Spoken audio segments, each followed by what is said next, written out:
Hello दोस्तों, नमस्ते, राधे राधे। मैं आपकी साधना दुबे। बहुत ही प्यारा, बहुत ही सुंदर आज आप लोगों के सामने पति पत्नी का नोक झोंक बहुत ही चटाकेदार गीत है दोस्तों। तो आप लोग सुनिए, सुन के आनंद लीजिए और अपनी छोटी बहन को अपना दुलार प्यार आशीर्वाद खूब ढेर सारा दीजिए। साधना लोकगीत देहाती चैनल पे आप सभी का स्वागत है दोस्तों। तो आइए देर न करते हुए वीडियो को आगे बढ़ाते हूँ। बहुत ही प्यारा गीत है। अगर गीत जैसा लगे कमेंट बॉक्स में ज़रूर बताइएगा। पिया तोहरी अकिली हमरे जेब में धरी, राजा तोहरी अकिली हमरे जेब में धरी, पिया तोहरी अकिली हमरे जेब में धरी।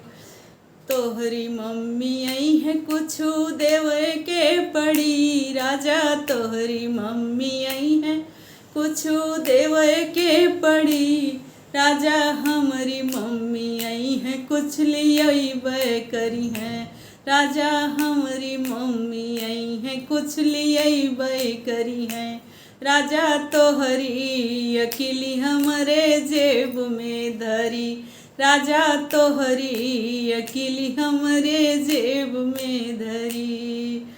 तोहरी भाभी आई है कुछु देवे के पड़ी, तोहरी भाभी आई है कुछु देवे के पड़ी, हमारी भाभी आई है कुछ लिये करी है, अरे हमारी भाभी आई है कुछ लिये करी है, राजा तोहरी अकिली हमरे जेब में पड़ी, राजा तोहरी अकिली हमरे जेब में पड़ी, पिया तोहरी अकिली हमरे जेब में पड़ी।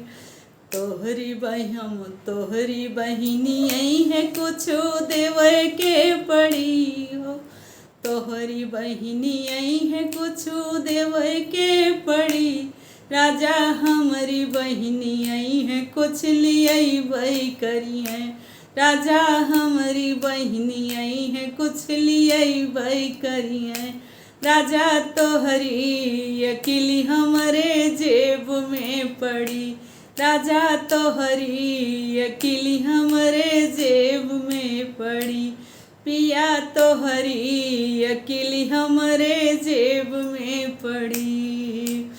तोहरे भैया आई है कुछु देवे के पड़ी हो, तोहरे भैया आई है कुछु देवे के पड़ी, राजा हमरा भैया आई है कुछ लिये करी है, राजा हमरा भैया आई है कुछ लिये करी है, राजा तोहरी अकिली हमरे जेब में पड़ी, राजा तोहरी अकिली हमरे जेब में पड़ी, सैया तोहरी अकिली हमरे जेब में पड़ी, राजा तोहरी अकिली हमरे जेब में पड़ी। धन्यवाद दोस्तों। यह चुटकुला गीत आप लोगों को जैसा लगा पति पत्नी का, तो कमेंट बॉक्स में ज़रूर बताइएगा।